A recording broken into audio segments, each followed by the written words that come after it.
சங்கீதம் 121வது சங்கீதம் படிச்சுட்டு வந்தீங்களா? ஞாபகம் இருக்குங்களா? சரி, இன்னைக்கு பிரசங்கமும் அதுதான் ஆதார வசனம். சங்கீதம் 121 எல்லாரும் சேர்ந்து சொல்லலாமா? சரி. எனக்கு ஒத்தாசை வரும் பர்வதங்களுக்கு நேராக என் கண்களை ஏறெடுக்கிறேன். வானத்தையும் பூமியையும் உண்டாக்கின கர்த்தரிடத்திலிருந்து எனக்கு ஒத்தாசை வரும். உன் காலை தள்ளாட ஓட்டார், உன்னை காக்கிறவர் உறங்கார். இதோ இஸ்ரவேலை காக்கிறவர் உறங்குகிறதும் இல்லை, தூங்குகிறதும் இல்லை. ஓகே, சூப்பர், பரவாயில்ல. உங்களுக்கு நீங்களே கிளாப் பண்ணிக்கோங்க. சரி, இது ஏன் அப்படின்னா இதுக்கு காரணம் இன்னைக்கு இருக்குது. வசனங்கள் இன்னைக்கு உங்களோடு கூட கர்த்தர் இடைப்படுவாரா? சரிங்களா?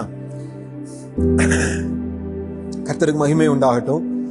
சங்கீதம் 121வது சங்கீதம் 1, 2 இந்த வசனங்களை வாசிக்கும் போது, எனக்கு ஒத்தாசை வரும் பர்வதங்களுக்கு நேராக என் கண்களை நான் ஏறெடுக்கிறேன். வானத்தையும் பூமியையும் உண்டாக்கின கர்த்தரிடத்திலிருந்து எனக்கு ஒத்தாசை வரும். கர்த்தருக்கு மகிமை உண்டாவதாக. கடந்த சில வாரங்களுக்கு முன்னால நம்ம பலப்படுவதை குறித்து நிறைய காரியங்கள் நம்ம தியானிச்சுட்டே வந்தோம். ஒவ்வொரு நாளும் ஒவ்வொரு தலைப்பு. பலப்படுறதுல ஏன் அவசியம், பலப்படுவது அதுக்கு இருக்கிற தடைகள் என்ன, நம்ம எந்தெந்த காரியங்கள்ல பலப்படணும் அப்படின்னு சொல்லி நம்ம தியானிச்சோம். இன்னைக்கு நாம் பலப்படுவதற்கு வேண்டிய காரணிகள், தேவனிடத்துல நாம் பலப்படும்படி அவரிடத்திலிருந்து நமக்கு கொடுக்கப்பட்டிருக்கிற சில காரியங்களை நம்ம தியானிக்க போகிறோம். ஒரு 5 காரியங்கள் இருக்கு. இன்னைக்கு நான் உங்க முன்னால் அதை நான் வைக்க விரும்புறேன். கிறிஸ்தவ வாழ்க்கையில நிறைய சவால்கள் நம்ம முன்னால இருக்குது, நிறைய போராட்டங்கள் நம்ம முன்னால இருக்கு, உபத்திரவம் இருக்குது, பாடுகளா இருக்கட்டும், கவலைகள், இந்த மாதிரி நிறைய விஷயங்கள் நம்ம முன்னால விழுந்து கொண்டே இருக்கும்போது, இவைகள் எல்லாவற்றிலும் நம்ம எதிர்த்து நிற்பதற்கு, தாக்கு பிடிச்சு அவைகளுக்கு விரோதமாய் நாம் நிற்பதற்கு நமக்கு என்ன தேவையா இருக்கு அப்படின்னா, ஒரு தேவ பலன் நமக்கு தேவையா இருக்கு. அல்லேலூயா, ஸ்தோத்திரம். நம்முடைய பலத்தினால முடியாது, நம்முடைய பலத்தினால சாத்தியமாகாத விஷயங்கள். ஸ்தோத்திரம். ஒரு சரீர பலத்தினால என்ன செய்ய முடியும்னா, சரீர பிரகாரமா என்ன காரியத்தை செய்ய முடியுமோ அதைத்தான் செய்ய முடியும். இப்போ ஆவிக்குரிய காரியம்னு வரும்போது, கிறிஸ்தவ வாழ்க்கை ஆவிக்குரிய ஜீவியம் என்று வரும்பொழுது, இங்கே நமக்கு உள்ள மனுஷன்ல நமக்கு பலன் தேவை. இதெல்லாம் நம்ம தியானிச்சோம். அப்போ இந்த பலப்படுற அவசியம் நமக்கு ரொம்ப முக்கியமானதா இருக்கு. பலப்படுகிற காரியம். இன்னைக்கு நிறைய கிறிஸ்தவர்கள் நம்ம என்ன செய்யறோம் தெரியுமா? நம்முடைய ஜெபம் எப்படி இருக்கு தெரியுமா? ஆண்டவரே, யாபேசை போல ஜெபம் பண்றோம். தேவரீர் என்னை ஆசீர்வதித்து என் எல்லையை பெரிதாக்கி. ஓகே, அடுத்து தீங்கு என்ன செய்யக்கூடாது? துக்கப்படுத்தவே கூடாது. என் லைஃப்ல என்ன வரக்கூடாது? கஷ்டமே வரக்கூடாது. என் லைஃப்ல பாடுகளே வரக்கூடாது, உபத்திரவமே வரக்கூடாது. ஸ்தோத்திரம். நான் இயேசுவை ஏற்றுக்கொண்டு இருக்கிறேன், அதனால என் லைஃப்ல என்ன வரக்கூடாது? உபத்திரவம் வரக்கூடாது, கஷ்டம் வரக்கூடாது, வேதனை வரக்கூடாது. ஆண்டவரே, இதெல்லாவற்றுக்கும் என்னை விலக்கி பாதுகாத்துக் கொள்ளுங்கிறது இன்னைக்கு அநேக கிறிஸ்தவருடைய ஜெபம். நான் போன வாரமும் இதை குறித்து நான் உங்களோடு கூட பேசினேன். ஆனா கர்த்தர் என்ன சொல்றாரு அப்படின்னா, இந்த காரியங்கள் எல்லாம் உலகத்துல வரும், ஆனா இதன் மத்தியில நாம் பலப்பட்டு நிக்கணும். ஹல்லேலூயா. கர்த்தர் அதை எதிர்பார்க்கிறார். எபேசியர் 6வது அதிகாரம் 13வது வசனத்தை வாசிங்க பார்க்கலாம். எபேசியர் 6:13. எபேசியர் 6:13.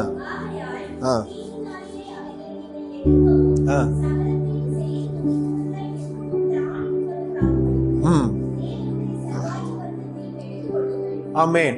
அவர் வேதத்துல அவர் சொல்லப்பட்டிருக்கிற அந்த வார்த்தையை கவனிங்க. ஆவியானவர் அழகா சொல்லி இருக்கிறாரு. ஸ்தோத்திரம். நமக்கு வருகிற எதிராய் வருகிற ஆவிக்குரிய வாழ்க்கையில வருகிற போராட்டங்களுக்கு நம்ம என்ன செய்யக்கூடாது? பயந்து ஓடக்கூடாது, பயந்து ஓடக்கூடாது. ஆண்டவரே, இந்த பிரச்சனை பயந்து ஓடக்கூடாது.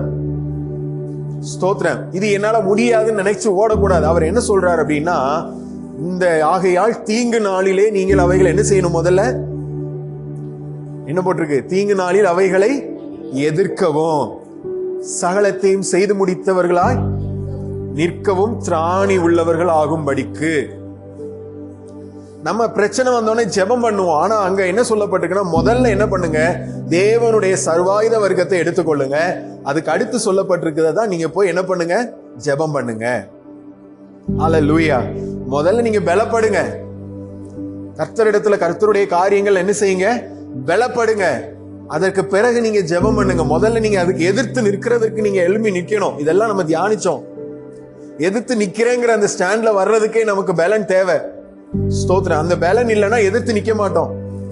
ஐயோ அந்த பிரச்சனை என்னை விட்டு மாறினா போதும்னு சொல்லி அந்த பிரச்சனைகளை கண்டு நம்ம ஓடதான் செய்வோம் பாருங்க. நீ கர்த்தர் என்ன செய்ய விரும்புறாருன்னா, தேவ பிள்ளைகள் நாம் அவைகளுக்கு எதிர்த்து நிக்கணும்னு ஆண்டவர் விரும்புறார். அல்லேலூயா, ஸ்தோத்திரம். இன்னைக்கு உங்களை சூழ்ந்திருக்கிற போராட்டங்களுக்கு முன்பாக நீங்க என்ன செய்து கொண்டிருக்கிறீங்க? உங்களுக்கு முன்னால இருக்கிற சில சோதனைகள், சில உபத்திரவங்கள், பாடுகள், கவலைகள், இவைகள் உங்களை நோக்கி வரும் பொழுது அவைகள் உங்களை மேற்கொள்ளுதா, இல்ல நீங்கள் அவைகளுக்கு எதிர்த்து நின்று அவைகளை மேற்கொள்றீங்களாங்கிறத கொஞ்சம் யோசிச்சு பாருங்க. கர்த்தனைக்கு நம்மோடு கூட இடைப்படுவாராக. ஸ்தோத்திரம். வேகமா நான் போறேன். முதல் விஷயம் என்ன அப்படின்னு சொன்னா, பலப்படுவதில் தேவ சமூகத்துல நமக்கு கிடைக்கிற முதல் விஷயம் என்ன அப்படின்னு சொன்னா, சங்கீதம் 119:28 வாசிக்க கேட்கலாம். சங்கீதம் 119:28 வசனம்.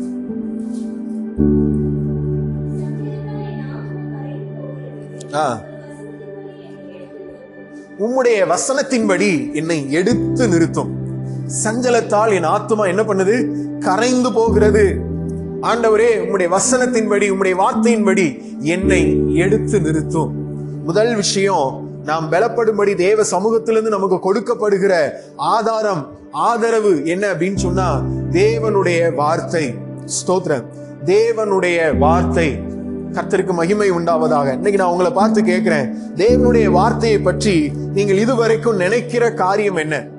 உங்களுடைய சிந்தனையில கர்த்தருடைய வார்த்தையை பற்றி நீங்க என்னெல்லாம் நினைச்சிருக்கிறீங்க? தேவனுடைய வார்த்தை என்றால் என்ன என்று நீங்கள் நினைச்சிருக்கிறீங்களா? யோசிச்சு பார்த்திருக்கிறீங்களா? நீங்க வேதத்தை வாசிப்பதும், வேதத்தை மனப்பாடம் செய்வதோ, இல்ல வேதத்தை வாயினால் அறிக்கை செய்வதோ, இது எல்லாவற்றுக்கும் உடைய நோக்கம் என்ன? வேதம் ஏன் நம்முடைய கரத்துல கொடுக்கப்பட்டது? நீங்க ஏன் வேதத்தை வாசிக்கிறீங்க? ஏன் வேதத்தை கையில சுமக்கிறீங்க? ஸ்தோத்திரம். ஏன் வேதத்தை இருதயத்துல சுமக்கிறீங்க? இதனுடைய ரீசன் என்ன? தேவன் நம்ம பலப்படும்படி அவர் நமக்கு தந்திருக்கிற ஒரு ஆதாரம் என்ன அப்படின்னு சொன்னா, தேவனுடைய வார்த்தை. ஸ்தோத்திரம். கிறிஸ்தவர்களுடைய மத புஸ்தகம் வேதம் என்று இந்த உலகம் சொல்லி கொண்டிருக்குது. மத புஸ்தகம் என்று எல்லா மதங்களுக்கும் ஒரு புஸ்தகம் இருக்குது. அதே போல கிறிஸ்தவர்களுக்கு ஒரு வேதம், ஒரு புஸ்தகம் சொல்லி. ஸ்தோத்திரம். ஆனா நல்லா புரிஞ்சுக்கணும், இந்த வேதம் தான் நம்முடைய உள்ளான மனுஷனை கட்டி எழுப்பக்கூடியது. உலகத்தில் இருக்கிற மற்ற எந்த மதங்களுடைய புஸ்தகங்களுக்கும் இல்லாத ஒரு சிறப்பு இந்த வேத புஸ்தகத்துல உண்டு. ஸ்தோத்திரம். இந்த வேதத்தை நம்ம வாசிப்பதற்கு நோக்கம் உண்டு. என்ன நோக்கத்தோடு நம்ம இதுவரைக்கும் வாசிச்சிருப்போம்? நான் ஒரு கிறிஸ்தவன், அதனால நான் என்ன செய்யணும்? டெய்லி வேதத்தை நான் வாசிக்கணும். ஸ்தோத்திரம். டெய்லி வேதத்தை நான் என்ன பண்ணணும்? வாசிக்கணும். ஏன்? நான் ஒரு கிறிஸ்தவன், நான் சர்ச்சுக்கு போகிறவன், ஒரு ஆவிக்குரிய சபைக்கு போகிறவன், நான் டெய்லி இதை வாசிச்சு ஆகணும்னு சொல்லி இப்படிப்பட்ட காரியத்தோடு வாசிக்கிறது உண்டு. ஸ்தோத்திரம். இப்படி வாசிக்கிற கிறிஸ்தவர்கள் உண்டு. ஆனால் உண்மையாகவே இந்த வேதத்தை வாசிக்கும் போது நமக்குள்ள நடக்க வேண்டிய காரியங்கள், அனுபவங்கள்ல ஒன்று என்ன அப்படின்னு சொன்னா, நாம் உள்ளான மனுஷன்ல பலப்பட வேண்டிய அனுபவம். வசனத்தை வாசிக்க வாசிக்க, வசனத்தை மனப்பாடம் செய்யும் போது, இருதயத்தில் அவைகளை சுமக்கும் போது, வேத வசனத்தை ஸ்தோத்திரம் கேட்க கேட்க நம்முடைய வாழ்க்கையில நடக்க வேண்டிய காரியம், நடக்கக்கூடிய காரியம் என்ன அப்படின்னு சொன்னா, உள்ளான மனுஷன்ல பலப்படுற அனுபவம் நடக்கும். நடக்குதா? உங்களுடைய தனி ஜெப நேரம், வேத வாசிப்பின் நேரத்துல உள்ளான மனுஷன்ல நீங்க பலப்படுறீங்களா? வேதத்தை வாசிக்கும் போது, வேதத்தை கேட்கும் போது உள்ளான மனுஷன்ல பலன் வருதா? காரணம் என்ன அப்படின்னு சொன்னா, வேதம் ஒரு ஆவிக்குரிய நிலைமையில் ஒரு மனுஷனை கட்டி எழுப்பும். இதுதான் ஆவிக்குரிய போஜனம். அல்லேலூயா, ஸ்தோத்திரம். ஆவிக்குரிய போஜனம். ஸ்தோத்திரம். கர்த்தருக்கு மகிமை உண்டாகட்டும். 1 பேதுரு 2வது அதிகாரம் 1 முதல் 3வது வசனங்கள் வரைக்கும் வாசிச்சு பாத்தீங்க அப்படின்னு சொன்னா, வாசிக்க கேட்போம். ஆகாரத்தை உண்ணதான் நமக்கு பலன். அப்படிதானா? அல்லேலூயா, ஸ்தோத்திரம். ஆகாரத்தை உண்ணதான் நமக்கு பலன். சாப்பிட்டாதான் பலனே. ஒரு சரீர பிரகாரமாக அப்படி இருக்குது அப்படின்னு சொன்னா, நீங்க ஆவிக்குரிய காரியத்துல உங்களுக்கு உணவு என்ன அப்படின்னு சொன்னா, தேவனுடைய வார்த்தை. தேவனுடைய வார்த்தை. இதை ஏன் வாசிக்கிறோம்? இதை ஏன் கேட்கிறோம்? ஸ்தோத்திரம். இதை ஏன் மனப்பாடம் செய்து இருதயத்துல இவைகளை தக்க வைத்துக் கொள்ளுகிறோம் அப்படின்னா, இது என்னுடைய உள்ளான மனுஷனுக்கு ஆகாரம். ஸ்தோத்திரம். இது என்னுடைய உள்ளான மனுஷனுடைய போஜனம். நம்ம அப்படிப்பட்ட ஒரு போஜனத்தை நம்ம சாப்பிடுறோமா? உள்ளான மனுஷனுக்கு அந்த போஜனத்தை கொடுக்கிறோமா? ஸ்தோத்திரம். அல்லேலூயா, ஸ்தோத்திரம். உள்ளான மனுஷன் புஷ்டியா இருக்கிறானா, இல்ல மெலிந்து போய் இருக்கிறானா? ஸ்தோத்திரம். சரீர பிரகாரமா நீங்க மெலிஞ்சு போய் இருக்கலாம். ஆனா உள்ளான மனுஷன் புஷ்டியா இருக்கணும். ஹல்லேலூயா, ஸ்தோத்திரம், கர்த்தருக்கு மகிமை உண்டாகட்டும். இன்னைக்கு உள்ளான மனுஷன் எப்படி இருக்கிறான்? சில அநேக கிறிஸ்தவருடைய வாழ்க்கையில உள்ளான மனுஷன் பட்டினியா கிடந்து சாகும் தருவாயில் இருக்கிறான். அவனுக்கு வேண்டிய ஆவிக்குரிய போஜனம் வழங்கப்படவில்லை. காரணம் என்ன? அவன் உலக பிரகாரமா கர்த்தர் பேசாத வார்த்தைகளை, கர்த்தர் சொல்லாத வார்த்தைகளை அவனுக்கு நேரா சொல்லி தீர்க்க தரிசனமாய் அவனுக்கு அறிவித்து கர்த்தர் உன்னை ஆசீர்வதிப்பார், உன்னை மேன்மைப்படுத்துவார்னு சொல்லி சொல்லி உலக பிரகாரமான காரியங்கள்ல அவங்கள திருப்தியாக்கி வச்சிருக்கிறாங்க. ஆவிக்குரிய காரியத்திலேயோ அவர்கள் போஷிக்கப்படவில்லை. ஆவிக்குரிய காரியத்துல அவர்கள் சாப்பிட்டு பல நாட்கள் வருடங்களான நிலைமையில் எத்தனையோ விசுவாசிகள் இருக்கிறாங்க. ஆவிக்குரிய போஜனம் இந்த வசனம் என்று அவர்கள் அறியாமலேயே இன்னைக்கு வரைக்கும் நிறைய கிறிஸ்தவர்கள் வாக்குத்தத்தத்துக்காக மாத்திரமே வேத புஸ்தகத்தை கையில ஏந்துகிற, மனப்பாடம் செய்கிற கிறிஸ்தவர்கள் இருக்கிறார்கள். இவர்கள் பேர் கிறிஸ்தவர்கள். ஹல்லேலூயா, ஸ்தோத்திரம். இவர்களுக்கு உலக பிரகாரமான காரியங்களை குறித்து தான் இந்த வேதத்துல இருந்து அவங்களுக்கு தெரியும். ஆனா இன்னைக்கு கர்த்தர் நம்மோடு கூட பேசுகிறார். நம்முடைய வேதத்தை வாசிக்கும் போதும் கேட்கும் போதும் நம்ம இருதயத்தில் இருக்கிற எதிர்பார்ப்பு என்னவா இருக்கணும்னா, இந்த ஆகாரத்தை நான் உட்கொண்டு கொண்டே இருக்கிறேன், இதை நான் சாப்பிட சாப்பிட எனக்குள்ள என்ன ஆகுதுன்னா உள்ளான மனுஷன் பலப்படுறான். ஸ்தோத்திரம். நான் கேட்கிறேன், எத்தனை பேருக்குள்ள கர்த்தருடைய வார்த்தையை குறித்ததான ஒரு பசி நம்முடைய ஆத்மாவுல உண்டாகுது? நிறைய பேருக்கு அந்த பசி என்கிற உணர்வு அற்று போய் பல வருஷங்கள் ஆயிடுச்சு. கர்த்தருடைய வார்த்தையை கேட்க வேண்டும், கர்த்தருடைய வார்த்தையை நான் புசிக்கணும், எனக்குள்ள கர்த்தருடைய வார்த்தை வேண்டும் என்ற அந்த ஒரு பசி, ரட்சிக்கப்பட்ட ஆரம்ப நாட்கள்ல வசனத்தை கேட்கிறதுல வாசிக்கிறதுல இருந்த விருப்பம், அந்த பசி, தேவ சமூகத்துல பல மணி நேரம் காத்திருந்த அவருடைய வசனத்தை வார்த்தைகளை ரிசீவ் பண்ண கேட்ட, அவருடைய மெல்லிய சத்தத்துல ஆண்டவர் பேசின வார்த்தைகளை கேட்ட அனுபவங்கள் எல்லாம், அந்த பசி எல்லாம் இன்னைக்கு என்ன செஞ்சிருச்சு? இல்லாம போயிடுச்சு. ஸ்தோத்திரம், ஹல்லேலூயா, ஸ்தோத்திரம். இன்னைக்கு வேதத்துல அந்த காரியங்களே இல்ல, பசியே இல்ல. இன்னைக்கு எங்க போயிடுச்சு அப்படின்னு சொன்னா, எந்த ஊழியக்காரர் என் தலையில கையை வச்சு எனக்கு தீர்க்க தரிசனம் சொல்லுவாரு? யார் என்னுடைய காரியத்தை சொல்லுவாங்க? ஒரு காலத்துல தேவ சமூகத்துல அமர்ந்திருந்து கேட்டப்போ அவர் நம்மோடு கூட பேசினார். வரும் காரியங்களை குறித்து ஆண்டவர் பேசினார். சொப்பனங்கள் ஆண்டவர் பேசினார். வேத வசனங்கள் மூலமாக ஆண்டவர் பேசினார். தரிசனங்கள் மூலமாக ஆண்டவர் பேசினார். ஆனா இன்னைக்கு என்ன ஆயிடுச்சு அப்படின்னு சொன்னா, அந்த பசி எல்லாம் அற்று போய் சரீர பிரகாரமா நம்முடைய உடம்புல பசி அற்று போனால் என்னன்னு சொல்லுவோம்? ஏதோ உடம்புல பிரச்சனை. ஆவிக்குரிய மனுஷனுக்கு பசி அற்று போய் பல வருஷங்கள் ஆச்சுதே, இன்னும் நம்ம கண்டுபிடிக்கவே இல்லை. ஸ்தோத்திரம், ஹல்லேலூயா. அப்படிப்பட்ட பசியை தேவன் நம்முடைய உள்ளான மனுஷன்ல வைப்பாராக. இந்த நாட்கள்ல அந்த பசியோடு கூட வேதத்தை நம்ம வாசிப்பதற்கு ஆண்டவர் உதவி செய்வாராக. எத்தனை பேருக்கு வேதத்தை தியானிக்கிற அனுபவம் இருக்கு? ஸ்தோத்திரம்.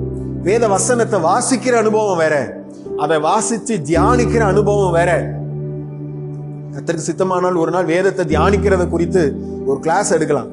ஸ்தோத்திரம். நீங்க விரும்பினால் ஏதாவது ஒரு லீவ் நாள்ல என்ன செய்யலாம்?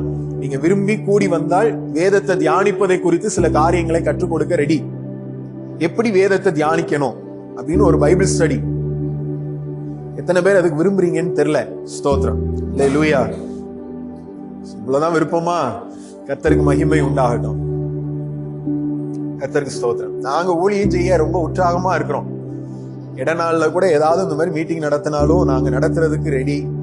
ஏதாவது உங்களுக்கு கற்றுக் கொடுத்து உங்களை உருவாக்குறதுக்கு நாங்க ரெடி. நான் பங்கெடுக்கிற நிலைமையில தான் நீங்க இல்ல.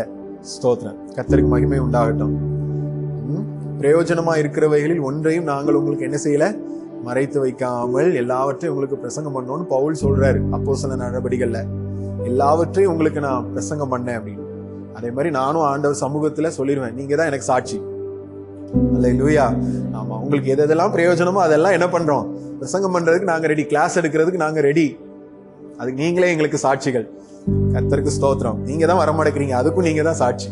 அல்லேலூயா, ஸ்தோத்திரம். கர்த்தருக்கு மகிமை உண்டாகட்டும். ஆவிக்குரிய மனுஷனுக்குள்ள என்ன வேணும்?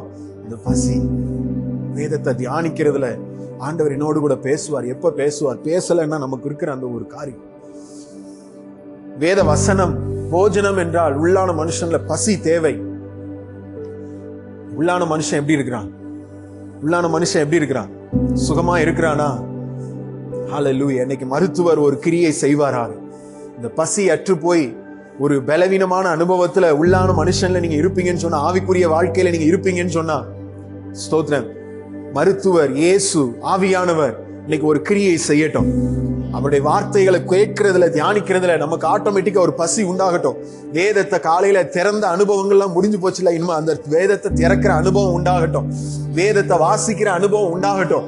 வாசிக்கும் போதே ஒரு பசியோடு கூட அவர் பேச பேச அந்த வார்த்தைகளால நம்முடைய உள்ளான மனுஷன் அந்த ஆகாரமா சாப்பிட்டு சாப்பிட்டு பலனடைகிற நிலைமைக்கு வரணும். கர்த்தனுக்கு அதை தான் எதிர்பார்க்கிறார்.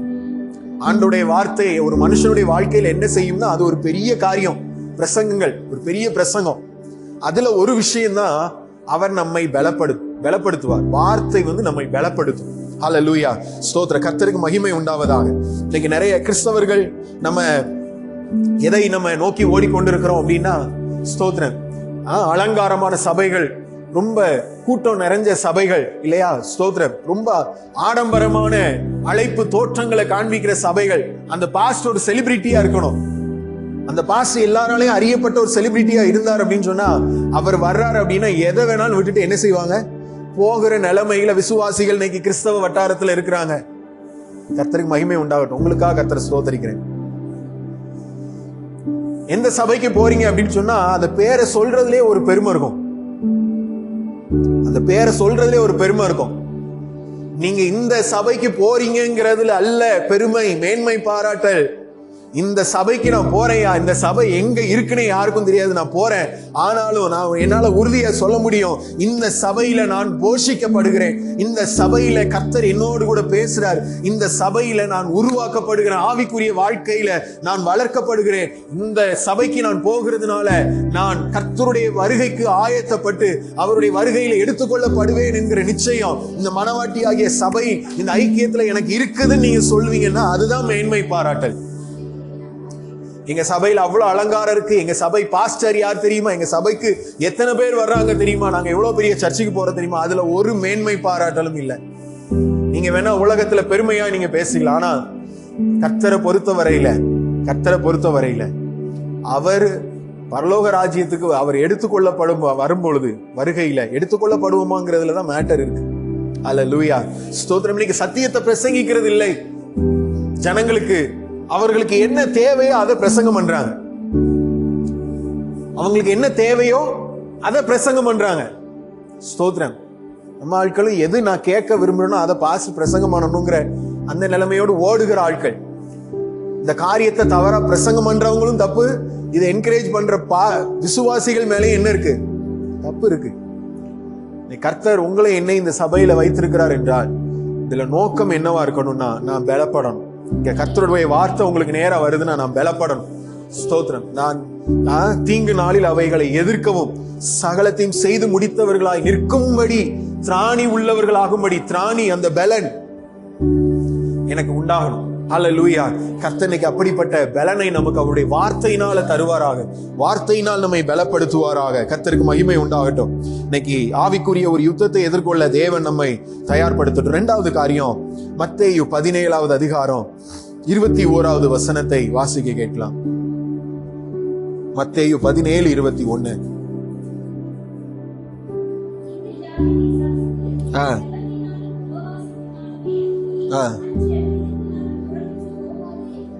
ஸ்தோத்திரம். இரண்டாவது காரியம், நாம் பலப்படுவதற்கு ஆண்டவருடைய சோர்ஸ் என்ன அப்படின்னு சொன்னா, ஸ்தோத்திரம், உபவாசம் மற்றும் ஜெபம்.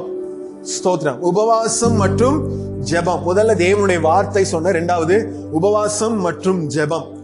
இந்த உபவாசம் ஜெபம் இதை குறித்து நீங்கள் சிந்திக்கிற காரியம் என்ன? இந்த உபவாச ஜெபம் என்றால் நீங்க என்னென்ன நினைக்கிறீங்க? உபவாசம் இருந்து ஜெபிப்பதை குறித்து உங்களுடைய தாட், உங்களுடைய சிந்தனை என்ன? உங்களுக்கு என்ன தெரியும்? ஏன் இந்த உபவாசத்து ஜெபிக்கிறதை நீங்க செய்றீங்க? ஸ்தோத்திரம். செய்றீங்களா? உபவாசிக்கிறீங்களா? ஜெபம் பண்றீங்களா? ஸ்தோத்திரம். உபவாசித்தே பல நாட்கள் ஆச்சு, மாதங்களாச்சு, வருஷங்களாயிடுச்சு. ஸ்தோத்திரம். உபவாசித்து ஜெபிக்கிறோமா? உபவாசித்து ஜெபிக்க முடியுதா? இந்த ஜெபத்தை ஏன் செய்யறோம்? ஸ்தோத்திரம். யோசிச்சு பாருங்க. இன்னைக்கு உபவாச ஜெபம் எதற்காக மாறிடுச்சு அப்படின்னு சொன்னா, ஒரு காரியம் நடக்கணும், ஒரு அற்புதம் நடக்கணுங்கிறதுக்காக ஜெபிக்கிறதா என்ன செஞ்சிருச்சு? மாறிடுச்சு. ஸ்தோத்திரம். உபவாச ஜெபம் எதுக்கு மாறிடுச்சு அப்படின்னா தடைகள் எல்லாம் விலகணும். அதனால நான் என்ன பண்றேன், ஜெபிக்கிறேன். உபவாசம் ஏன் இருக்கிறேன் அப்படின்னா எனக்கு ஒரு அற்புத சுகம் தேவை, நான் அதனால உபவாசிக்கிறேன். உபவாசித்து ஜெபம் பண்றேன் ஏன், எனக்கு ஒரு ஆசீர்வாதம் தேவை, அதனால நான் என்ன பண்றேன், உபவாசித்து ஜெபிக்கிறேன். இதுதான் நீ கிறிஸ்தவ வட்டாரத்துல இதனுடைய உபவாச ஜெபத்தினுடைய புரிந்து கொள்ளுதல். இதுதான். ஏதாவது பிரச்சனை வந்தா என்ன செய்யணும், உபவாசம் பண்ணி ஜெபம் பண்ணா அது என்ன செஞ்சிடும், சரியாயிரும். நான் சொல்றேன், அது ரொம்ப ரொம்ப ரொம்ப ரொம்ப ரொம்ப ரொம்ப ரொம்ப சின்ன விஷயம். இருக்கு, இல்லைன்னு நான் சொல்லல, இருக்கு. உபவாசித்து ஜெபம் பண்ணா அற்புதம் நடக்கும். உபவாசித்து ஜெபம் பண்ணா கர்த்தர் பெரிய காரியங்களை செய்வார். உபவாசித்து ஜெபம் பண்ணா ஸ்தோத்திரம், பாதைகள் திறக்கும். இதெல்லாம் இருக்கு. இதுதான் மெயின் ரீசன் இல்ல. நீங்க உபவாச ஜெபத்தை, உபவாசத்தை ஜெபிக்கிற அனுபவத்தை வெறும் ஆசீர்வாதங்களுக்காக, அற்புதத்துக்காக, சுகத்துக்காக மாத்திரம் நம்ம பயன்படுத்திக் கொள்வது தவறு. உபவாசம், உபவாசம், உபவாசம் என்றால் என்ன அர்த்தம்? உபன்னா என்ன அர்த்தம்? இரண்டு. வாசம்னா, வாசம்னா வசிக்கிறது, வாசம் பண்றது, ஒன்னா இருக்கிறது. இரண்டு பேர் ஒரு இடத்துல ஒன்னா இருந்து பேசிட்டு இருக்கிறாங்க. ஸ்தோத்திரம். மோசே 40 நாள் உபவாசமா இருந்தார். ஹல்லேலூயா, ஸ்தோத்திரம். எல்லாம் சாப்பாடு இதெல்லாம் ஆண்டவர் கூட்டார், மேல வா அப்படி மேல போனார், தேவ சமூகத்துல உட்கார்ந்தார். ஸ்தோத்திரம். உட்கார்ந்து 40 நாள் ஆண்டவர் சமூகத்துல 2 பேர் வாசம் பண்ணுவது, நானும் கர்த்தரும், கர்த்தரும் நான் பேசுறதை அவர் கேட்க, அவர் பேசுகிறதை நான் கேட்க. 2 பேர் டைம் ஸ்பெண்ட் பண்றது, பேசிக்கொள்வது, உபவாசம். இந்த உபவாச ஜெபம் இதுல நம்ம என்ன நினைக்கிறோம் அப்படின்னா, ஒரு ஒரு ஒரு பழைய ஏற்பாட்டுல நீங்க கவனிச்சு பாருங்க. பழைய ஏற்பாட்டுல நான் சொல்றேன், ஒரு உதாரணத்துக்கு பழைய ஏற்பாடு எடுத்துக்கலாம். அவங்க செய்யற காரியம் என்ன அப்படின்னா, பழைய ஏற்பாட்டுல நிறைய தடவை உபவாசம் பண்ணிருக்கிறாங்க. எப்பெல்லாம் உபவாசம் பண்ணிருக்கிறாங்க நீங்க நல்லா கவனிச்சு பாத்தீங்கன்னா தெரியும். ஒரு ஆவிக்குரிய வாழ்க்கையில மந்த நிலைமை வந்த உடனே தான் என்ன பண்ணுவாங்க அப்படின்னு சொன்னா, உபவாச நாளை நியமியுங்கள். யோவேல் 2வது அதிகாரத்துல சொல்லப்படும், பரிசுத்த உபவாச நாளை நியமியுங்கள். ஸ்தோத்திரம்.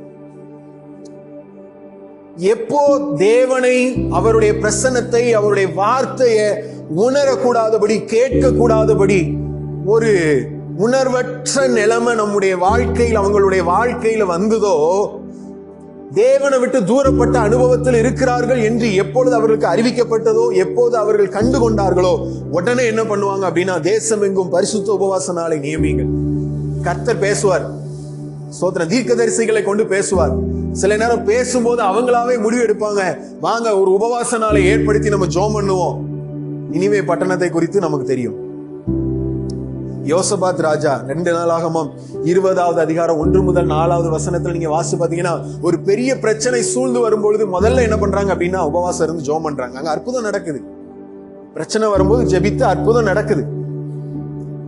ஆனா அதுக்காக மாத்திரம் பயன்படுத்தாதீங்க. இன்னைக்கு நான் உங்ககிட்ட கேட்கிற கேள்வி என்னன்னா, கடைசியா நம்ம ஆவிக்குரிய காரியத்துக்காக நம்ம ஜெபித்த காரியம் எது? நான் உபவாசம், நான் சாப்பிடாம வரேன், ஜெபிக்கிறேன், எனக்கு ஒரு காரியம் ஆவிக்குரிய காரியத்துக்காக நான் ஜெபம் பண்றேன், இது ஒரு அனுபவம். இன்னொரு விஷயம் இருக்குது, இந்த காரியத்தை நினைக்கும் போது எனக்கு சாப்பாடு ஒரு பொருட்டாய் தோணவில்லை, நான் போய் ஜெபிக்க ஆரம்பிக்கிறேன். இது ஒரு உன்னத நிலையில உள்ள ஒரு உபவாசம். அல்லேலூயா. ஆண்டவரை விட்டு நான் ஏதோ பிரிஞ்சு தூரமா வந்துட்டேனோன்னு நினைக்கும் போது எனக்கு சாப்பிட என்ன செய்யல, மனசுல என் இருதயத்தில் இருக்கிற அந்த ஆவிக்குரிய பாரம் என்னை அழுத்தும் பொழுது எனக்கு சாப்பாடோ தூக்கமோ எனக்கு முக்கியமா தெரியல. அவர் பிரசன்னம், ஆண்டவருடைய பிரசன்னத்துல நேரம் செலவிடும் போது என்னுடைய சாப்பாடோ என்னுடைய தூக்கமோ எனக்கு முக்கியமா தெரியல. நான் உட்கார்ந்து ஜெபிக்க ஆரம்பிக்கிறேன். ஸ்தோத்திரம். இந்த அனுபவத்துக்குள்ள நம்ம வர்றதுக்கு கர்த்தர் நமக்கு உதவி செய்வாராக. கடைசி என்ன காரியத்துக்காக நம்ம உபவாசித்து ஜெபம் பண்ணோம்? ஸ்தோத்திரம். உபவாசித்து ஜெபிக்க ஜெபிக்க நமக்குள்ள ஒரு ஆவிக்குரிய ஒரு சென்சிட்டிவ் நமக்குள்ள உண்டாகணும். இன்னைக்கு நிறைய நம்முடைய கிறிஸ்தவர்களுடைய வாழ்க்கையில ஆவிக்குரிய ஒரு உணர்ச்சியற்ற நிலைமையில வாழ்ந்து கொண்டிருக்கிறாங்க. கர்த்தரோடு கூட தான் இருக்கிறோமா? கர்த்தருடைய பிரசன்னத்தை அனுபவிக்க முடியுதா? அவர் சத்தத்தை கேட்க முடியுதா? அவர் என் அருகாமையில் இருக்கிறாரா, இல்ல அவரை விட்டு நான் தூரமா வந்துட்டேனா? எதையுமே அவர்களால கண்டுபிடிக்க முடியல. இதை கண்டுபிடிச்சு சொல்வதற்கு ஒருத்தர் தலையில கை வைக்க வேண்டியிருக்கு. எங்கடா வார்த்தை கிடைக்கும் தேடி ஓடிக்கொண்டிருக்கிறார்கள். ஸ்தோத்திரம். வார்த்தைகளை கேட்கிற நாம் ரொம்ப கவனமா விழிப்புள்ளவர்களா இருக்கணும். கர்த்தர் இன்னைக்கு நம்மோடு கூட பேசிக் கொண்டிருக்கிறார். ஸ்தோத்திரம். உங்களுடைய என்னுடைய வாழ்க்கையில, ஆவிக்குரிய வாழ்க்கையில உணர்வுள்ள நிலைமையில நம்ம இருக்கிறோமா? கர்த்தரை விட்டு கொஞ்சம் விலகினாலும் நமக்குள்ள அந்த சென்சிட்டிவ் உண்டாகணும், உணர்வு உண்டாகணும். ஆண்டவரை விட்டு கொஞ்சம் விலகி இருக்கிறேன், ஜெப நேரம் தரமற்று கொஞ்சம் சிந்தனைகள் சிதறும் பொழுது நம்மளால கவனிக்க முடியுதா? உணர்வடைய முடியுதா? ஸ்தோத்திரம். தேவ பிரசன்னத்தை அனுபவிக்க முடியல. ஒரு காலத்துல கேட்ட தேவனுடைய சத்தம் இன்னைக்கு கேட்கல. நம்மளால உணர்வடைய முடியுதா? ஸ்தோத்திரம். இல்ல ஏதோ நடக்குது, நடந்துட்டே போட்டு நான் ஞாயிற்றுக்கிழமை சர்ச்சைக்கு போறேன், டெய்லி ஜெபம் பண்றேன், அது போதும் அப்படிங்கிற நிலைமையில் நம்ம இருக்கிறோமா? கர்த்தர் இன்னைக்கு அதை எல்லாவற்றையும் மாற்ற விரும்புகிறார்.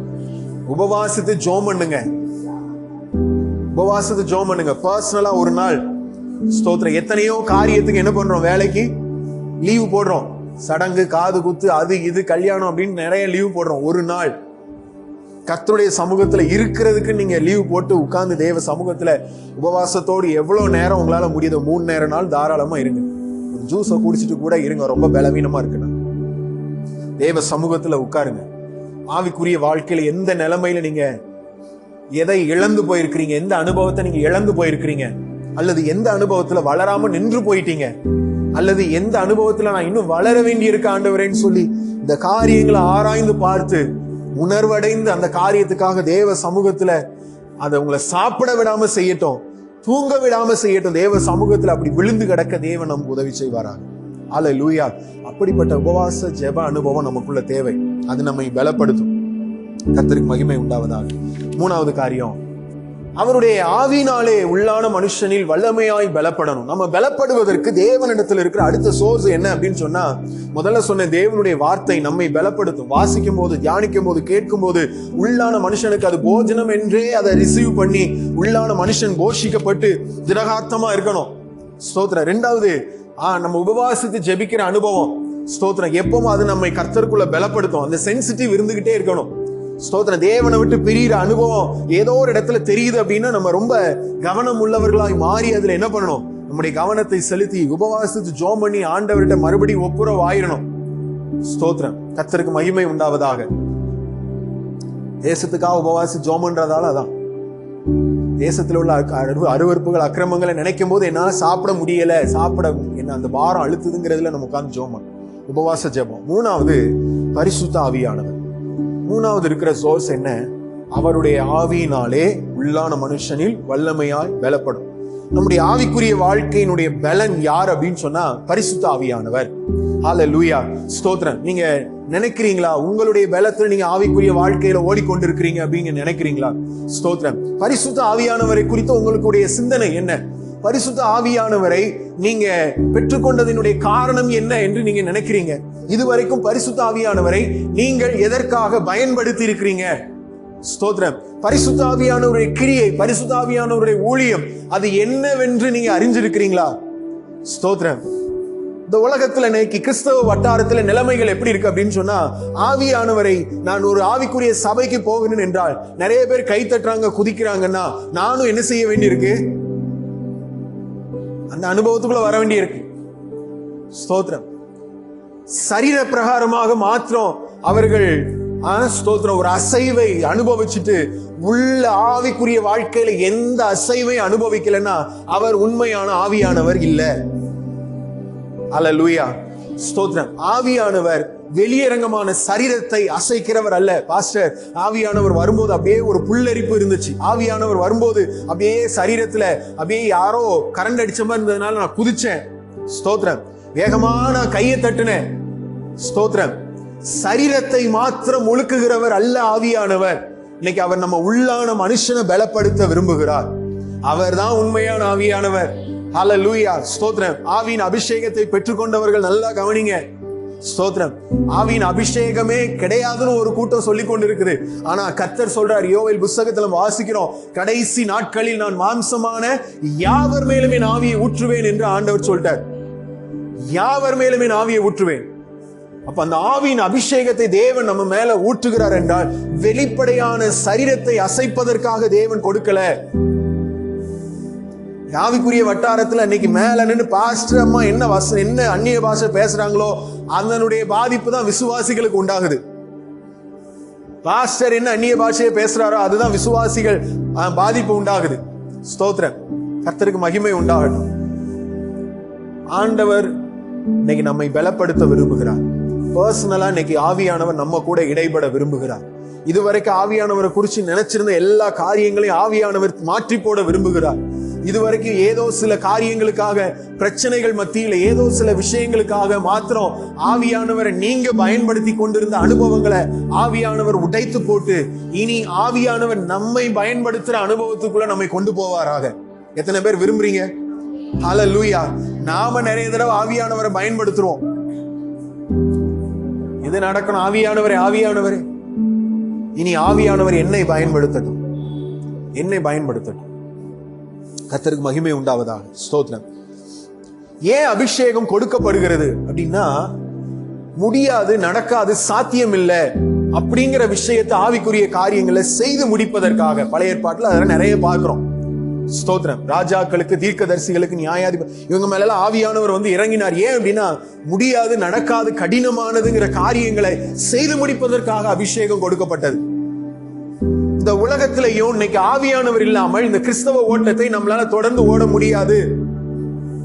ஏன் ஆவியானவர் கொடுக்கப்பட்டார்? ஏன் அவர் இல்லாம சாட்சியாய் வாழ முடியாது? அப்போஸ்தலர் 1:8 ஆண்டவர் சொல்றார், அவர் வரும்பொழுதுதான் நீங்கள் பலன் அடைந்து எனக்கு உலகத்தின் முடிவு பரியந்தம் சாட்சிகளா இருப்பீர்கள். ஹல்லேலூயா.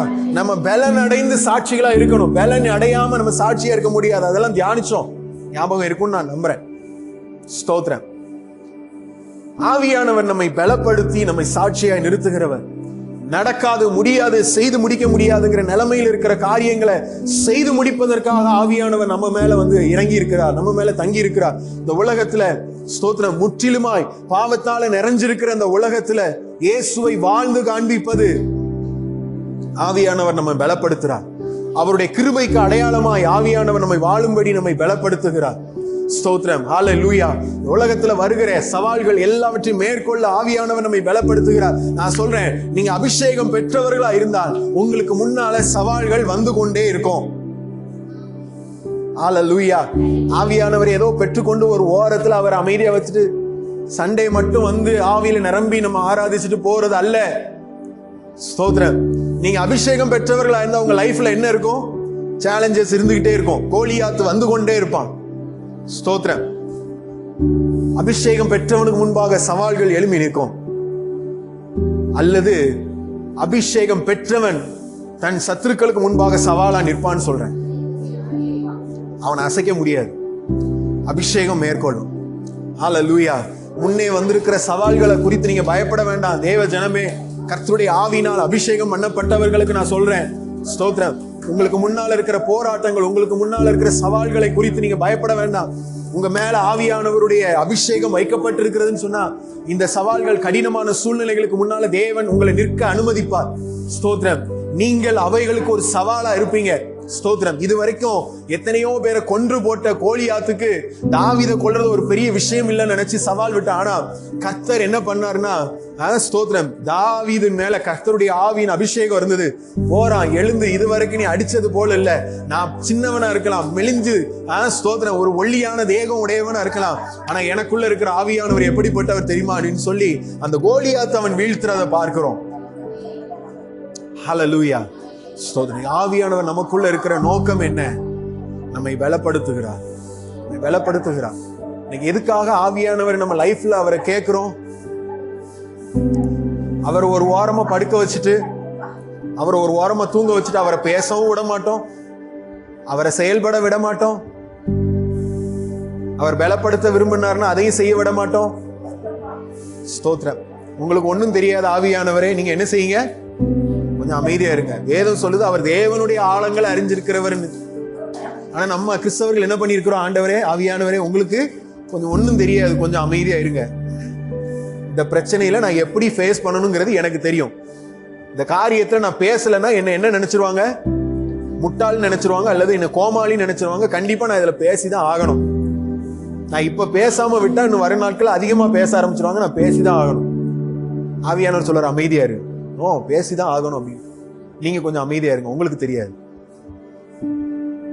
அல்லேலூயா, ஸ்தோத்திரம். இப்படிதான் இன்னைக்கு ஆவியானவர் நம்ம வாழ்க்கையில வச்சிட்டு இருக்கிறோம். கர்த்தருக்கு மகிமை உண்டாவதா. இந்த அனுபவங்கள் எல்லாம் ஆவியானவர் உடைத்து போடட்டும். தினந்தோறும் ஆவியில நிரம்பி ஜெபிக்கிற அனுபவம் நமக்குள்ள உண்டாகட்டும். அல்லேலூயா, ஸ்தோத்திரம். அந்த அனுபவம் நம்ம கிட்ட இருக்குதா? தினந்தோறும் ஆவியில நிரம்பி ஜெபிக்கிற அனுபவம். ஆண்டவரே, இன்னைக்கு உங்க ஆவியினால் என்ன நிரப்புங்க. ஒவ்வொரு நாள் அந்த பலன் எனக்கு தேவை, இந்த ஆவியின் பலன் எனக்கு தேவை என்று ஆவியினால நிரப்பப்படுவதற்கு தேவன் நமக்கு உதவி செய்வாராக. ஸ்தோத்திரம். 4வது காரியம், வேகமா போறேன். நெகேமியா 8வது அதிகாரம் 10வது வசனம். இன்னொருத்தர் 22வது சங்கீதம் 3வது வசனத்தை எடுத்துக்கோங்க. நெகேமியா 8:10, இன்னொருத்தர் சங்கீதம் 22. கர்த்தருக்குள் மகிழ்ச்சியா இருப்பதே உங்களுடைய பலன். சங்கீதம் 22:3. 4வது விஷயம், துதி மற்றும் ஆராதனை. நாம் பலப்படுவதற்கு தேவனிடத்தில் இருக்கிற சோர்ஸ் என்ன அப்படின்னு சொன்னா, அவரை துதிக்கிற ஆராதிக்கிற அனுபவம் நம்முடைய வாழ்க்கையில பலனை நம்மை பலப்படுத்துகிற காரியங்களா இருக்குது. ஸ்தோத்திரம். துதிக்கிறதை ஆராதிப்பதை குறித்து நீங்கள் என்ன நினைக்கிறீங்க? இதுவரைக்கும் உங்க சிந்தனையில அதை குறித்து நீங்க என்ன நினைச்சிருக்கிறீங்க? ஏன் கர்த்தரை துதிக்கணும்? என்னைக்காவது யோசிச்சிருக்கிறீங்களா? ஏன் கர்த்தரை ஆராதிக்கிறோம்? நிறைய காரணங்கள் இருக்கு. அதுல ஒரு காரணம் என்ன அப்படின்னு சொன்னா, நாம் கர்த்தரை துதிக்க துதிக்க தேவ பலனால் நிரப்பப்படுகிறோம். கர்த்தருக்குள்ள மகிழ்ச்சி அடைந்து கர்த்தரை துதிக்க துதிக்க தேவ பலத்தால நாம நிரப்பப்படுகிறோம். கர்த்தருக்கு மகிமை உண்டாவதாக. நம்முடைய கஷ்டமான நேரங்கள்ல, இக்கட்டான நேரங்கள்ல கர்த்தரை நாம் துதித்து ஆராதிக்க நம்மளால முடியுதா? ஸ்தோத்திரம். எப்போ பலன் தேவை?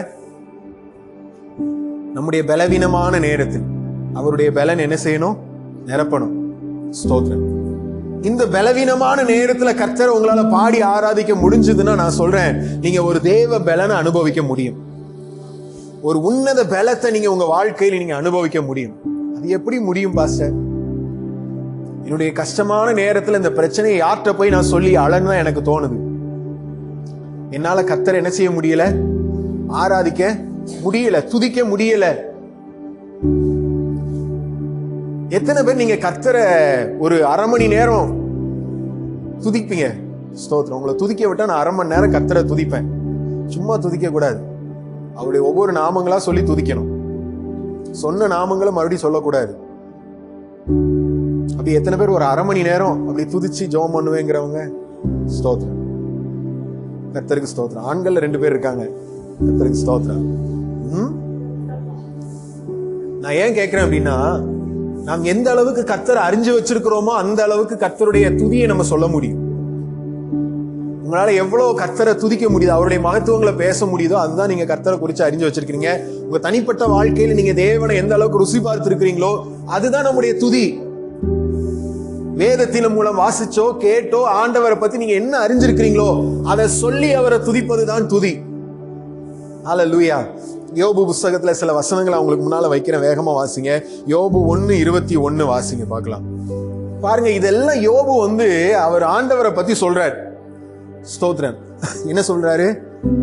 அறிந்திருக்கிறேன், அறிந்திருக்கிறேன். என் கர்த்தரை பத்தி எனக்கு என்ன தெரியும்?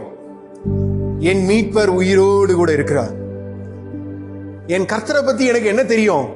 கிரகிக்க கூடாத பெரிய காரியங்களை அவர் செய்கிறவர். என் கர்த்தரை பத்தி எனக்கு என்ன தெரியும்? அவர் அடித்தாலும் என்னை காயம் கட்டுகிறவர் அவர். என் கர்த்தரை பத்தி நான் என்ன அறிஞ்சு வச்சிருக்கிறேன்? எண்ணி முடியாத அதிசயங்களையும் ஆராய்ந்து முடியாத பெரிய காரியங்களையும் செய்கிறவர். என் கர்த்தரை குறித்து எனக்கு என்ன தெரியும்? ஸ்தோத்திரம். அவர் சகலமும் செய்ய வல்லமை உள்ளவர். அவர் செய்ய நினைத்தது ஒன்றும் தடைபடாது. என் கர்த்தரை குறித்து எனக்கு என்ன தெரியும்? நான் போகும் வழியை அவர் அறிவார். ஸ்தோத்திரம். என்னுடைய இவ்வளோ இக்கட்டு, நான் எல்லாவற்றையும் இழந்து எல்லாம் நிர்கதியாய் நிற்கிற நேரத்திலையும் யோபு தைரியமா சொல்றாரு, என் கர்த்தரை குறித்து எனக்கு தெரியும்பா. சுற்றி இருக்கிற நண்பர்கள் எல்லாம் அவரை வேதனைப்படுத்தி கொண்டிருக்கும் பொழுது கூட அவர் அறிக்கை செய்யற காரியம் என்னன்னா, தேவனை குறித்து அவங்க சொல்றாங்க, நிறைய விஷயங்களை தவறா சொல்றாங்க. இப்ப யோபு சொல்றாரு, இல்ல ஏன் கர்த்தரை பத்தி எனக்கு தெரியும். உங்க முன்னால வந்து நிற்கிற சூழ்நிலைகளுக்கு முன்னால உங்களால சொல்ல முடியுதா? உங்க பிரச்சனைகளுக்கு மத்தியில சொல்ல முடியுதா? உங்க பிரச்சனைகள், உங்கள் போராட்டங்கள், உங்கள் பலவீனங்கள் உங்களை மேற்கொள்ள நினைக்கும் போது அந்த சூழ்நிலையில உங்களால கர்த்தரை குறித்து அறிந்திருக்கிற காரியங்கள் அறிக்கை செய்ய முடியுதா? அதை கர்த்தர் துதியாக அங்கீகரிக்கிறார். ஹல்லேலூயா, ஸ்தோத்திரம். சத்தமா ஆமென் சொல்லுங்களேன். ஆண்டவர் அதை அங்கீகரிக்கிறார். என்ன ஆண்டவரை பற்றி உங்களுக்கு தெரியும்? உங்களால உங்களுடைய கஷ்டத்தின் நேரத்துல பேச முடியுதா ஆண்டவரை குறித்து? ஸ்தோத்திரம். எவ்வளவு பிரச்சனை அதிகமா வரட்டுமே, என் கர்த்தர் எனக்காக யாவையும் செய்து முடிப்பார். என் தெய்வனை பத்தி எனக்கு தெரியும். அவர் என்னை விட்டு விலகவும் மாட்டார், என்னை கைவிடவும் மாட்டார். அவர் எனக்கு சொன்னதை நிறைவேற்றி முடிக்கிறவர். இப்படி நம்மளால அறிக்கை செய்ய முடியுதா? அப்படி நீங்க செய்து பாருங்க, உங்களுடைய பலன் அதிகரிக்கிறத நீங்க பார்க்க முடியும். உங்களுடைய விசுவாசம் அதிகரிக்கிறத நீங்க பார்க்க முடியும். ஹல்லேலூயா, ஸ்தோத்திரம். கர்த்தருக்கு மகிமை உண்டாவதாக. இப்படி செய்து பாருங்க. உங்க லைஃப்ல நீங்க என்ன கர்த்தரை அனுபவிச்சீங்க, என்ன ருசிச்சீங்களோ அதை பேசுங்க. எவ்வளவு நெருக்கம். யோபுவோடவ நமக்கு பிரச்சனை வந்துட்டுது. யோபுவோடவ நம்ம அடைஞ்சிட்டோம் வேதனை. ஆனாலும் அவரால பேச முடியும்னு சொன்னா இன்னைக்கு நம்மளால பேச முடியுதா? நம்ம என்ன நினைக்கிறோம் அப்படின்னா, ஆண்டவரே இந்த பிரச்சனை எல்லாம் மாறுனா நான் ஃப்ரீயா உங்களை துதிக்கிறேன். என்னைக்கு மாற? ஒரு பிரச்சனை முடிஞ்சா ஒண்ணு, ஒரு நாளும் கர்த்தரை துதிக்க முடியாது. இஸ்ரவேல் ஜனங்களுடைய அனுபவம் அது. என்ன? செங்கடலுக்கு முன்னால நிக்கும் போது மோசையை பார்த்து முறுமுறுத்தார்கள். ஐயோ, நாங்க எகிப்தில இருந்தா நல்லா இருந்திருக்கும், நாங்க எங்களை இங்க கொண்டு வந்து சாக கொண்டு வந்திருக்கிறியா அப்படின்னு சொல்லி அவங்க அழுது அவங்க முறுமுறுக்கும் போது கர்த்தர் அவங்களுக்காக ஒரு பாதையை திறந்து கொடுத்தார். பாதையை திறந்து கொடுத்து பாதையெல்லாம் கடந்து செங்கடலை தாண்டி வந்து பார்வோனுடைய சேனை எல்லாம் அதுல அழிஞ்ச பிறகு அக்கறைக்கு வந்த பிறகுதான் அவங்க நாவல என்ன வருது? கர்த்தரை துதியுங்கள், மகிமையாய் வெற்றி சிறந்தார், சத்துருக்களை எல்லாம் என்ன பண்ணாரு? அழித்து போட்டார். ஹல்லேலூயா. என்ன நடந்துச்சு? இப்போ ஒரு அற்புதம் நடந்தா நான் கர்த்தரை என்ன பண்றேன்? இது ஒரு அனுபவம். ஜெயிலுக்குள்ள உயிர் தப்பி பிழைப்போமானே தெரியல. 2 பேர், பவுலும் சீலாவும், கை கால்கள் மாட்டப்பட்டிருக்கு. சிறைச்சாலைக்காரனும் இருக்கிறார் அங்கே. இதுல இருந்து மீண்டு வருவோமா, உயிர் தப்பி பிழைப்போமா, எதுவுமே தெரியாது. ஸ்தோத்திரம். என்ன நடக்க போகுதுன்னு கூட தெரியல.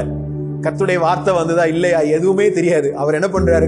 கை கால்கள் மாட்டப்பட்டு உடம்பெல்லாம் ரத்தம், வேதனை, கை கால்கள் அப்படியே வச்சிருந்து வேதனை. ஆனா அதன் மத்தியிலேயே அவங்க என்ன பண்றாங்க?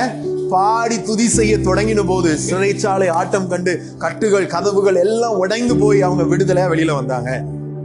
இது ஒரு அனுபவம். இந்த ரெண்டுல நம்ம எந்த இடத்துல இருக்கிறோம்? ரெண்டுலயுமே கிடையாது பாஸ்டர். நீங்க எப்படிலாம் சொல்லுவீங்கன்னு தெரிஞ்சுதான் நாங்க என்ன பண்றதே கிடையாது. ஸ்தோத்திரம். ஆண்டவர் அற்புதம் பண்ணா துதிச்சுக்கலாம் அப்படின்ட்டு ஒரு ஓரமா இருக்கிறோம். ஆனா அற்புதம் தான் என்ன செய்ய மாட்டேங்குது? பிரச்சனை தான் மாற மாட்டேங்குது. ஸ்தோத்திரம். பிரச்சனைகளுக்கு நடுவுல கர்த்தரை துதிச்சு பாருங்க. அது நம்முடைய பலன். மகிழ்ச்சியா இருப்பதே உங்களுடைய பலன். கர்த்தருக்குள்ள எது உங்களை மகிழ்ச்சியாக்கும்? கர்த்தரை குறிச்சு நீங்க என்ன அறிஞ்சிருக்கிறீங்களோ அதை பேசுங்க. உங்க இருதயத்துல ஒரு தேவ சமாதானம், ஒரு தேவ சந்தோஷம், தேவ பலன் அது நிரப்புறதை நீங்க அனுபவிக்க முடியும். காரியங்கள், இந்த பிரச்சனைகள் உங்களை மேற்கொள்ள நிறைய வேதனைகள், காரியங்கள், நிறைய வேத சம்பவங்கள் இருக்கு. சங்கீதம் 97:5 வாசிங்க பார்ப்போம். அது மட்டும் வாசிச்சு அடுத்த பகுதிக்கு போலாம். சங்கீதம் 97:5.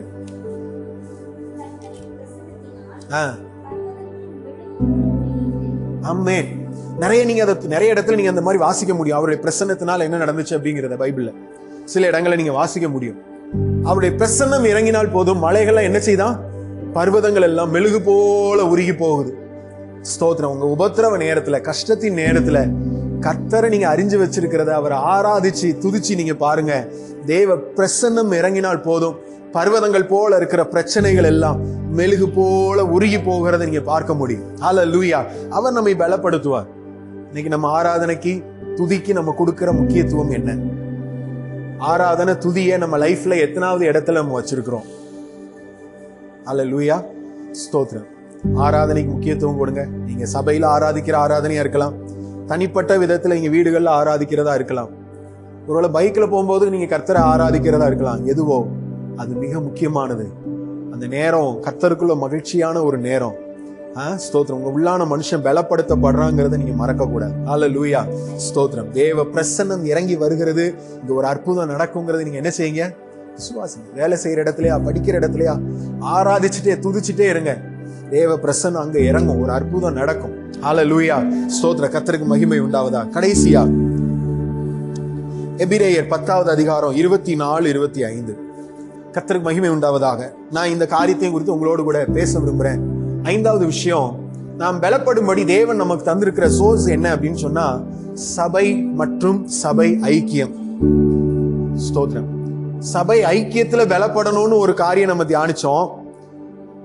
அதுலயும் நம்ம பலப்படணும். அதே சமயம் சபை மற்றும் சபை ஐக்கியத்துல நம்ம இருப்பது நமக்கு பலனா கர்த்தர் என்ன செஞ்சிருக்கிறாரு, வச்சிருக்கிறாரு. ஸ்தோத்திரம், கர்த்தருக்கு மகிமை உண்டாகட்டும். சபையை குறித்து நீங்கள் வைத்திருக்கிற உங்களுடைய சிந்தனை என்ன? ஏன் சபைக்கு போகிறோம், நான் சபைக்கு வருவதனுடைய காரணம் என்ன என்று நீங்க என்னைக்காவது யோசிச்சிருக்கிறீங்களா? சபை கூடி வருவதை, சபைக்கு வருவதை குறித்து உங்களுடைய கருத்து என்ன? சபையில நீங்க எதிர்பார்க்கிற விஷயம் என்ன? ஒரு சர்ச்சுக்கு வர்றேன் அப்படின்னா அங்க நீங்க எதிர்பார்க்கிற விஷயம் என்ன? ஸ்தோத்திரம், கர்த்தருக்கு மகிமை உண்டாகட்டும். கிறிஸ்து தம்முடைய சுய ரத்தத்தினாலே சம்பாதித்த சபை என்று வேதம் சொல்லுகிறது. நான் இதை குறித்து ஏற்கனவே நான் பேசினதுனால நான் ரொம்ப அதிகமா இந்த காரியத்தை குறித்து நான் விளக்கம் சொல்ல விரும்பல. அந்த சபையில நாம என்ன எப்படி இருக்கிறோம், அங்கமா இருக்கிறோம். இதுல என்னுடைய வேலை, கர்த்தர் அமைப்பு ஏற்படுத்தி வச்சிருக்கிறார். அவருடைய சரீரமாகிய இந்த சபையில என்னை அங்கமா ஏற்படுத்தி வச்சிருக்கிறார். ஸ்தோத்திரம். இதுல என்னுடைய பங்கு என்ன, என்னுடைய ஐக்கியம் எப்படி இருக்குது? நம்ம நிறைய தடவை மற்றவங்களை குறை சொல்லிடுவோம். அவங்க ஐக்கியமா இல்ல, இவங்க அப்படி இருக்கிறாங்க, அந்த சிஸ்டர் அந்த பிரதர் அப்படி இருக்கிறாங்க, இப்படி இருக்கிறாங்க அப்படின்னு மற்றவங்கள சொல்லிடுவோம். முதல்ல நம்ம எப்படி இருக்கிறோம்? முதல்ல என்ன செய்யணும்? தன்னைத்தானே நிதானித்து பார்த்தால் நியாயந்திருக்க படும். முதல்ல நம்மை நாமே நிதானிச்சு பார்க்கணும். சபை ஐக்கியத்துல நம்ம எப்படி இருக்கிறோம்? சபை தேவன் ஏற்படுத்தி வச்ச ஒரு அமைப்பு. ஸ்தோத்திரம். அது தோல்வி அடைஞ்ச ஒரு காரியம் இல்ல, ஆண்டவர் ஏற்படுத்தினதானால் அது வெற்றிதான். ஸ்தோத்திரம். இந்த சபைக்குள்ள தேவன் நம்மை கொண்டு வந்ததுக்கான நோக்கம் என்ன? ரட்சித்து அப்படியே போ, ஆண்டவர் விட்டுல போ அப்படின்னு சபை என்கிற ஒரு விஷயத்தை ஏற்படுத்தினார்.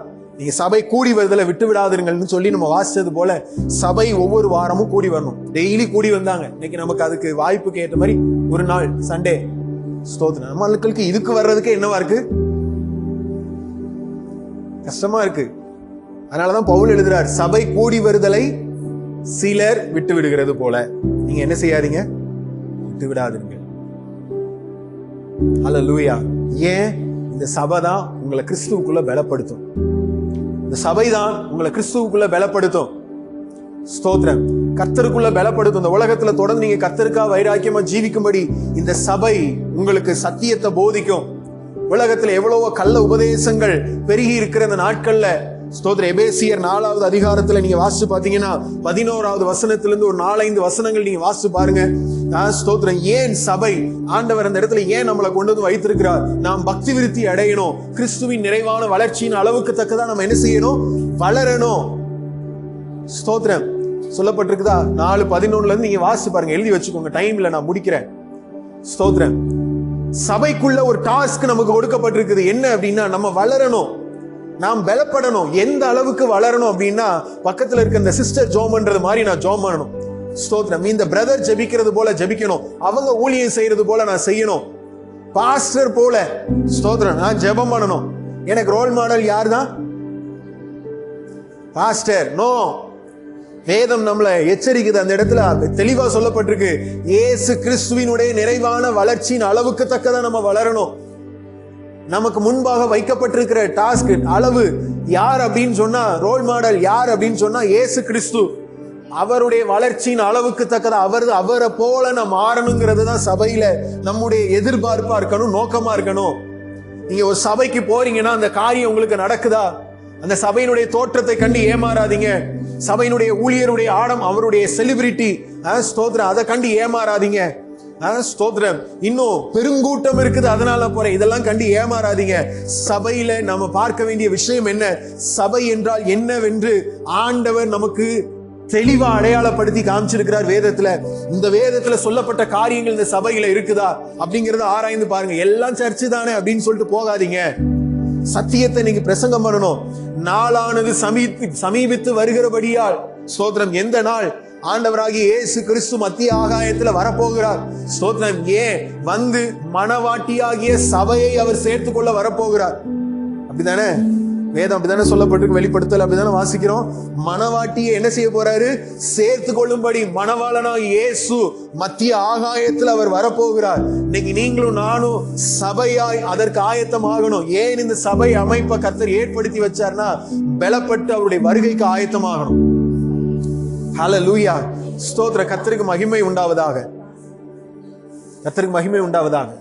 இன்னைக்கு நிறைய பாஸ்டரை பார்த்து பின்னால ஓடுற ஆட்கள் இருக்கிறாங்க. நான் சொல்றேன், ஸ்தோத்திரம், பணம் வயிற்றை ஆதாய தொழில், ஊழியத்தை ஆதாய தொழிலா நினைச்சு கொண்டு வயிற்று பிளப்புக்காக ஊழியத்துக்கு வருகிறவர்கள் அநேகர் உண்டு. ஸ்தோத்திரம். நிறைய கோமாளித்தனமா ஏதேதோ காரியங்களை பேசிக்கொண்டு பாடிக்கொண்டு ஏதேதையோ செய்து கொண்டு கர்த்தருடைய நாமத்தை தூஷணம் செய்யும்படி என்னவென்றே தேவனுடைய மகத்துவங்களுடைய மகிமை என்னன்றே தெரியாம எதையோ வந்து பேசி, ஸ்தோத்திரம், இன்னைக்கு உலக மக்கள் கூட கிறிஸ்தவத்தை ஒரு ட்ரோல் மெட்டீரியலா பயன்படுத்துற நிலைமையில் இன்னைக்கு தள்ளிட்ட கிறிஸ்தவ போதகர்கள் உண்டு. ஸ்தோத்திரம். அதை என்கரேஜ் பண்ற விசுவாசிகளும் உண்டு. எல்லாம் பாஸ்டர் தானே, எல்லாம் வந்து சர்ச் தானே அப்படின்னு சொல்லிட்டு போகாதீங்க. ஸ்தோத்திரம். கர்த்தருக்கு மகிமை உண்டாவதாக. எனக்கு இதெல்லாம் பார்க்கும்போது வேதனையா இருந்துச்சு. ஸ்தோத்திரம். யாரோ ஒருத்தன் வயிற்று பிளப்புக்காக ஊழியத்தை ஆதாய தொழிலா நினைச்சிட்டு வந்து ஏதோ கோமாளித்தனமா, அவனுக்கு இதில் உள்ள விஷயங்கள் என்னன்னே தெரியாது, தேவனை குறித்து தெரியாது. அவன் அறிவிக்கிற இயேசு இவர் அல்ல, நம்ம ஆராதிக்கிற தேவன் அல்ல. ஏதோ ஒரு கர்த்தர் ஆராதிச்சு இவர் தான் கடவுள்னு சொல்லி அவன் ஆராதிச்சு அவன் ஏதேதோ விஷயங்களை கொண்டு வரான். உள்ள விசில் அடிங்க, சினிமா பாட்டு பாடுங்கிறான், ஏதேதோ விஷயங்களை கொண்டு வந்து ஏதேதோ போதனையை கொண்டு வந்து புகுத்துறான். எல்லாத்துக்கும் ஒரு கூட்டம் அங்க போய் நின்னுக்குது. கடைசியில சொல்றாங்க நாங்களும் யார் தான்? கிறிஸ்தவர்கள் தான். இவர்கள் செய்யற விஷயம் இன்னைக்கு உலகமே கிறிஸ்தவத்தை எப்படிதான் பாக்குது? ஒரு கேலி கூத்தா பாக்குது. சினிமால இருந்து சோசியல் மீடியால இருந்து எல்லாவற்றிலையும் கிறிஸ்தவத்தை என்ன பண்றாங்க? தரமட்டமா பேசுறான். வேற எந்த மதத்தையும் அவனால பேச முடியாது. இதை உண்மையாய் பின்பற்றுகிறவர்களுக்கு அது ஒரு ஹர்ட்டிங்கா இருக்குங்கிறத கூட அவனுக்கு என்ன செய்ய முடியல, சிந்திக்க முடியல. ஸ்தோத்திரம். கடைசி காலத்தில் இப்படிப்பட்டவர்கள் எல்லாம் எழும்புவாங்க. இது ஆண்டவருடைய தீர்க்க தரிசனம். கள்ள போதகர்கள், கள்ள தீர்க்கதரிசிகள் இவங்க எல்லாம் எழும்புவாங்க. இதெல்லாம் நடக்கும். இப்ப நடக்கிறது எல்லாமே நடக்கும்னு ஆண்டவர் ஏற்கனவே சொல்லி வச்சதுதான். ஆனா ஏன் இந்த வார்த்தையை நான் அவங்களோட பேசுறேன்? சபை மிக மிக மிக ரொம்ப முக்கியமானது. சபையில் உங்களுக்கு பிரசங்கிக்கிற போதகர் ரொம்ப முக்கியமானவருடைய போதனை ரொம்ப முக்கியமானது. நீங்க போய் கவனிக்க கேட்கிற காரியம் என்ன என்று அறிந்து கொள்ளுங்கள். ஒரு சபையில உலக பிரகாரமான காரியத்தை மாத்திரம் உங்களுக்கு போதிச்சுட்டு இருக்கிறாங்கன்னா நீங்க நல்லா புரிஞ்சுக்கலாம், அதை தெளிவா நீங்க தெரிஞ்சுக்கலாம். அது வந்து ஒரு தவறான உபதேசம். ஸ்தோத்திரம். கிருபை உபதேசம். நீ எவ்வளவு வேணாலும் பாவம் பண்ணு, ஆண்டவர் உன்னை ஏற்கனவே மன்னிச்சிட்டார், பாவம் பண்ணு என்று உலகத்துக்குரிய காரியத்தை அங்க சொல்லுவாங்க. செழிப்பின் உபதேசம்.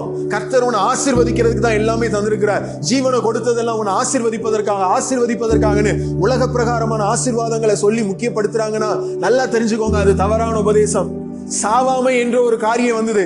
இந்த உலகத்துல நம்ம சாகாம, ஆண்டவர் சொன்னார் நான் உங்களுக்கு பரலோகத்துல நித்திய ஜீவனை தருவேன்னு. ஆனா உலகத்துல சொன்னாங்க நீங்க சாவாம இருப்பீங்க அப்படின்னு சொல்லி. தவறான உபதேசம் என்றால் என்ன அப்படின்னா, இன்னைக்கு நிறைய சபைகள்ல உலக பிரகாரமான காரியங்களை போதிக்கிறாங்க.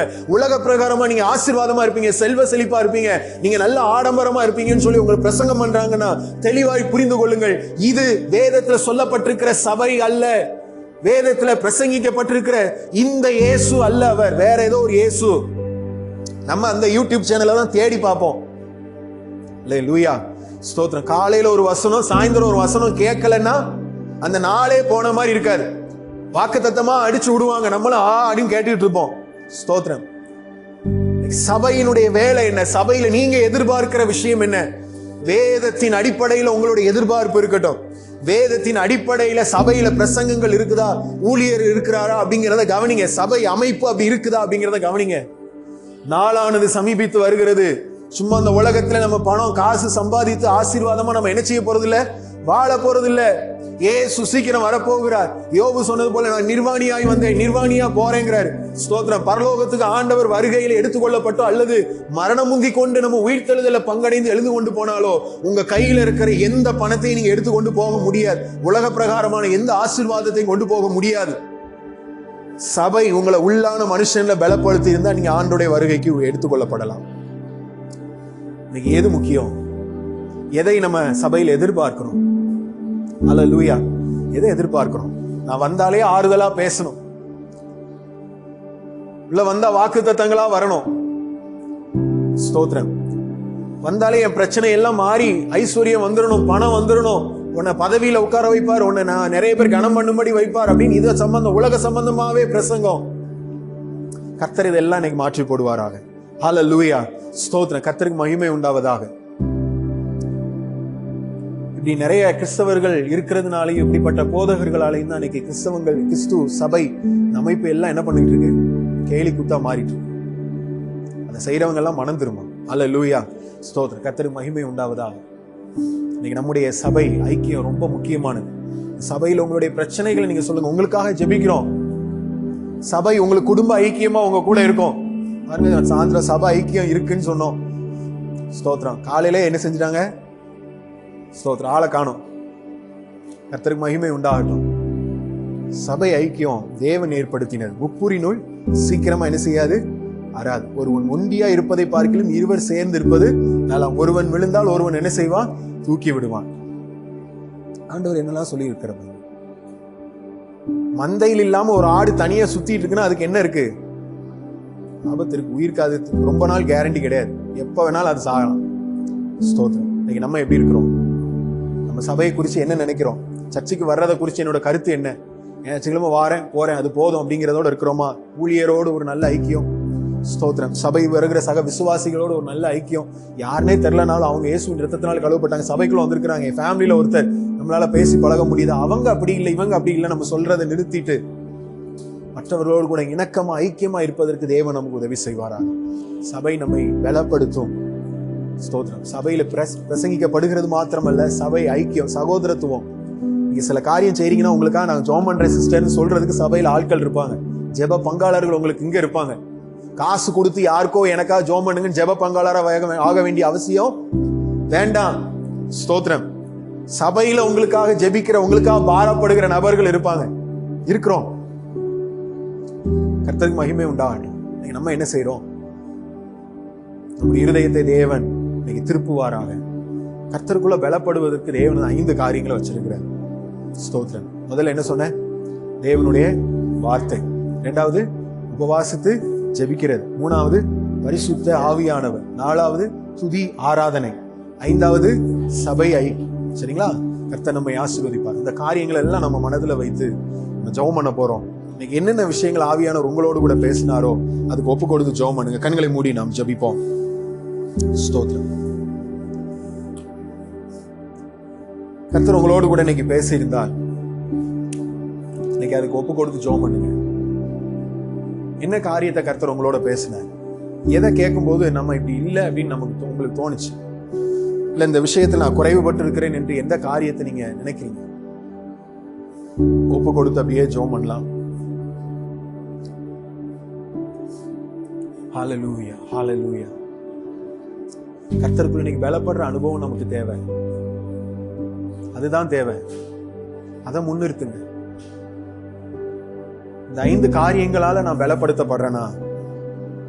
5லயும் நிறைவா இருக்கிறேனா? இன்னும் இருக்கலாம்.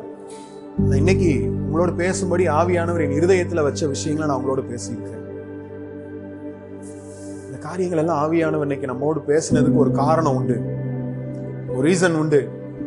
இந்த ஆராதனைக்கு இன்னைக்கு நிறைய பேர் வரல, நீங்க வந்ததுக்கு ஒரு காரணம் உண்டு. கர்த்தர் உங்களை கொண்டு வந்ததுக்கு ஒரு காரணம் உண்டு.